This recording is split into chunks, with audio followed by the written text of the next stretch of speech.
Before we get in the video, please like, make sure to subscribe, turn on your notifications, go ahead and leave a comment below,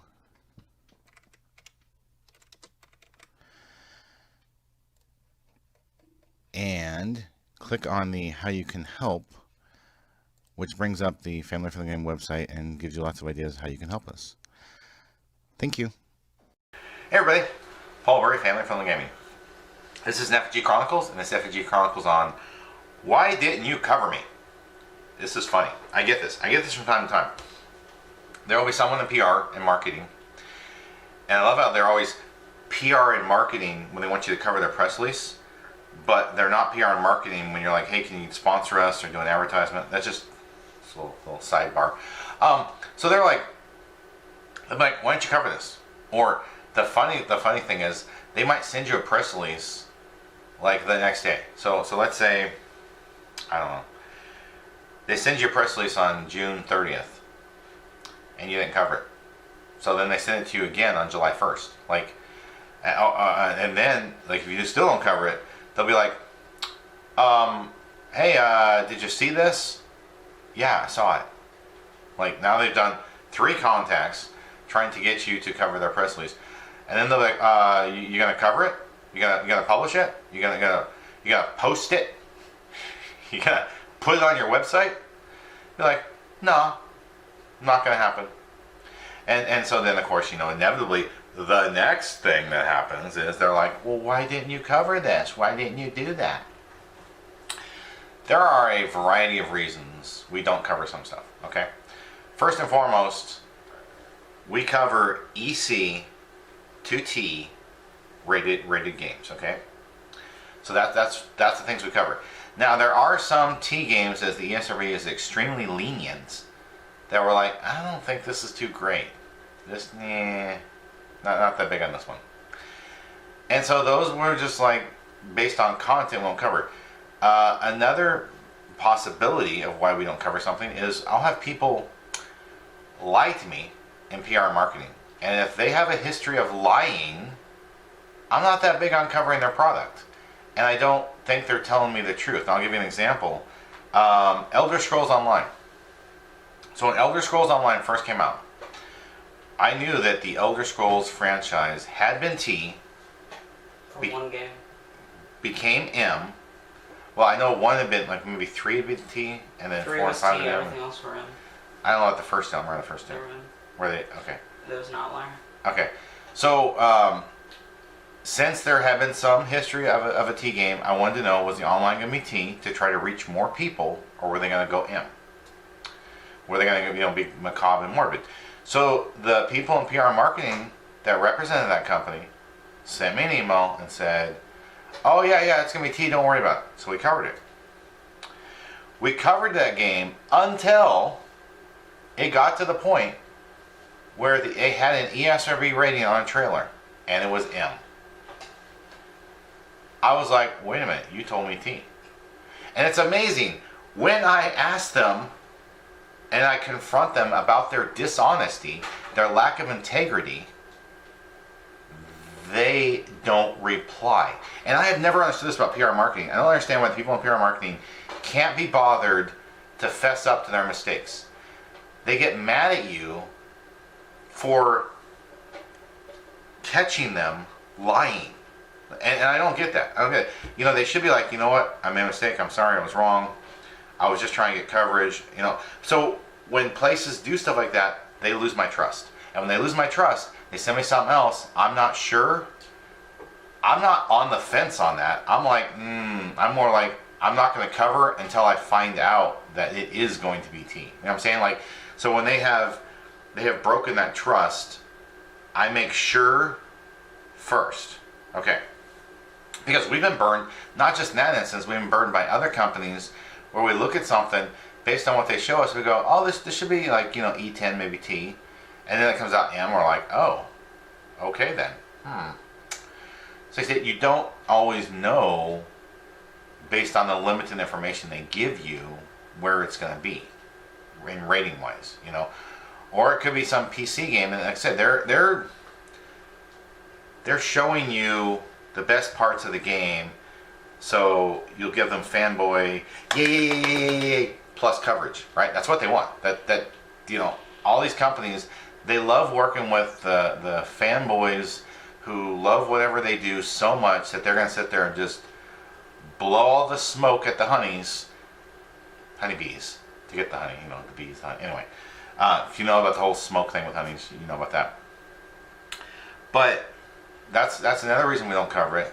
A third reason that we don't cover it, number 3, is sometimes we have way too much stuff coming in and we prioritize. Okay, so I can think about different instances where maybe there's a new Harvest Moon game announced. There's something new Animal Crossing announced. There might be some new Star Wars game announced, some new Lego game announced, and we're all on focusing on covering that. And then someone else has some game, and let's say it's an indie game, and we publish lots of coverage for indie games, and we look at that indie game and it's like, I'm sorry, I'm just too swamped. Like, there's just way too much to do right now. We can put you in our queue and hope that maybe we can get to you, in the magazine or something, but there are times when by the time we get to the magazine, because there's such a stretch out between when we get stuff done when it releases, that we just like, oh, well, it's too late now. Maybe we're releasing a July issue, and then you're talking about something in March that comes out in May. But by the time we get to it, it's going to be too late. So we're not going to put something in July about May. That's just kind of silly. So we go, nope, sorry. That's another instance. There's another situation that comes up, and that's advertisers. So advertisers get first dibs, first bids. Advertisers get in there first, and so if an advertiser sends us something, they're front of the line. We take care of them first. They're taking care of us. They're trying to allow us to continue to exist going forward. So when they send us a press release, we're going to cover them first. And there are times like we run out of time. There is just no more time to publish any more press releases, and advertisers, ate up all the time we had. Unfortunately, that happens sometimes. And I've had some of these companies who, I hate to say it, but they've been moochers for decades, and they just expect us to be their slave labor, and we're going to do all this work for them for free. And then they always expect it, and it's like, well, there are times, sorry, we have to pay the bills. I'm very sorry that your thank you emails are not accepted by the people who we owe money to. They don't accept it. I'm sorry. I would love if I could take all these thank you emails and use that as payment, but it doesn't work. So they might want to kind of think about that and be like, hey, maybe we should do something to help out Family Friendly Gaming continue to exist. Just saying. Another reason we don't cover stuff is we look at it and go, hey, we have a new Game Boy Advance looking game. It's, really? There are times that we are sick and tired of certain kinds of games, or we look at the game and we go, this looks horrible. Maybe it might be content okay, but just looking at it go, it gives me a headache looking at your game. I might watch a trailer of it, and be like, that right here, it just hurts right here watching your game. Why would I want to play that? So there are times we just look at it and we go, oh no. Or maybe it's some stick figure looking game, which we did back on the Wii with some downloadable games. We covered some stick figure games. They were horrible. I still have the scars, mental scars. Another reason that we don't cover some games is because, or we don't cover some press releases, is because we've already covered you. You'd be amazed. I've had multiple instances in my career here at Family Friendly Gaming where people have thought you're supposed to publish a press release for them every single day, 10 days in a row, on the same game. And it got worse because it was Kickstarter. So first it was, we have a Kickstarter, day 1. Day 2, we still have this Kickstarter, day 3. Yeah, we got this Kickstarter, help us make the Kickstarter so we can follow our dreams and make the games we want to make. Oh, I'm sorry, I didn't realize my goal in life was to make all of your dreams come true.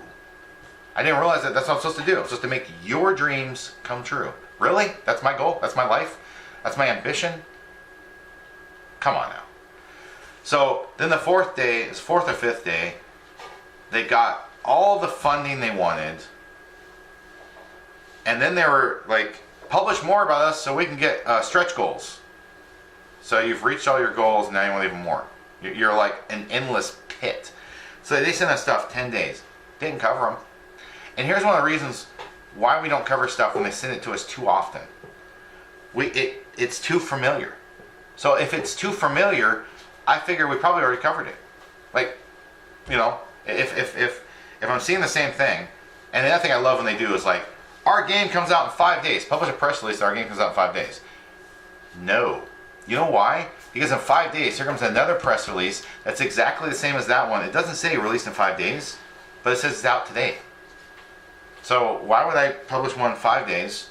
Or sometimes I have fun with these people in PR and marketing. I say, okay, I published it. Game coming out in 5 days. The good news is we don't have to publish in 5 days because people know it's coming. Like, we don't have to duplicate the work. And so they're like, wait, what? You're not going to publish us again? No. What's the point? It's one thing when you say, our game comes out... Our game comes out in, let's say in March, you say our game comes out in June. And you send us a press release and we publish it in March. Then in June, you have another press release that's released. Most of the time, I'm going to do both of those because it's been so many months. Like, that's fine. But when you sit there and do it and say our game can come out next week, our game can come out in 2 days, our game can come out in 5 days, our game can come out in 3 days, not going to happen. And the other thing that really, like, that Peter just reminded me of, there could be delays. And I've actually seen some of those press releases, and that really annoys me. We say, the game's coming out, I don't know, July 5th. Okay, so this game's coming out July 5th. Then on July 5th, they go, we've delayed it. To win. You have to publish something to say that we've delayed it. Why? Why do I have to spend more money because you made mistakes? Like, you're not paying me to sit there and let everyone know that you screwed up. You don't know what you're doing, right? Oh, that's another thing. Not only the delays, but they also will send us corrections, right? And so I'll get these emails that say, oh, we made a mistake in our press release.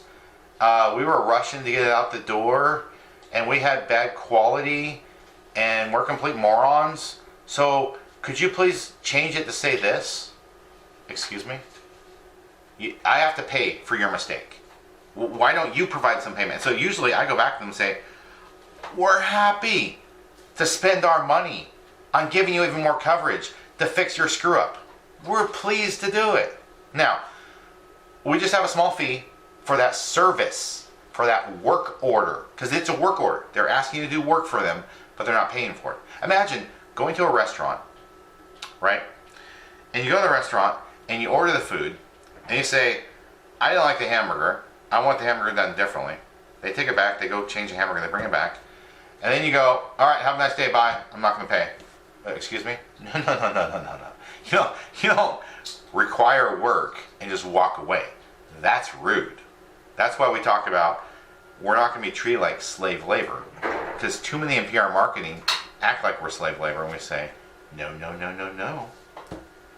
So I want to go back to the possible delays. It's a real pain when they do that. Another thing I've seen companies do, they won't not only will they delay a game, but they'll have the game on multiple platforms on different days, releasing different days. So let's say they're going to have a game released on PC on May 5th, Switch May 21st, PlayStation 4 May 16th, Xbox One May 28th, right? Guess what happens each of those days? They send out a press release. They say, hey, our game's out on this system. Hey, our game's out on this system. Hey, it's out on this one. Hey, it's out on that one. And you go, wait, what? I mean, we can publish it one time and let everyone know here's the dates when it's supposed to come. And there have been times we do publish press releases about the delays. We'll say, okay, hey, it's been delayed. Usually they need to put in the next date. There was one franchise that I remember they did it multiple times and it got so obnoxious. You might have heard this game called Project Cars. Yeah. They delayed that one so many times. If they don't give us a date, a lot of times I won't publish it because there's going to be something else coming out with the date. And usually it'll come out within a week or two, right? So they'll be like, oh, okay, it didn't come out, May 15th. They might tell you in a week or two, oh, it's coming out June 5th. Okay, great. Or maybe it's, June 15th or something. They usually give you some kind of idea later when it's happening. And a lot of people, I don't think they're putting stuff down their calendars for a lot of these games. Like, oh yeah, it's coming out whatever day.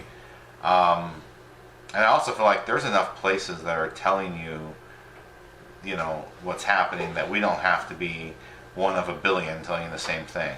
You can go back and be like, oh yeah, well you said it was coming out this day. It's like, well yeah, that's what they told us. And then the other thing is, there are times they don't tell us, they delay them. In fact, a lot of times the PR marketing people do not want to ever give you bad news. So if they're going to delay a game, they just won't tell you. The date comes and goes, right? And then like the next week, they'll go, they won't even tell you in the email and the press release that it's been delayed. They'll sit there and say, oh, the release date for, I don't know, Tropico 6 on the Xbox One is whatever date. And then I'll start to publish it, right? And then I go back and notice we already have a story called Tropico 6 release date. And I go check that one and find out that, well, it had been June 1st. So the deception from PR marketing, unfortunately, is very deep, is very vast and wide and repetitive. They don't want to tell you anything bad. So that's kind of what happens. And that's generally, that's pretty much, as I can think of, that's all the reasons we don't cover certain press releases. So I would like to thank everyone for watching. I hope you have a wonderful rest of your day.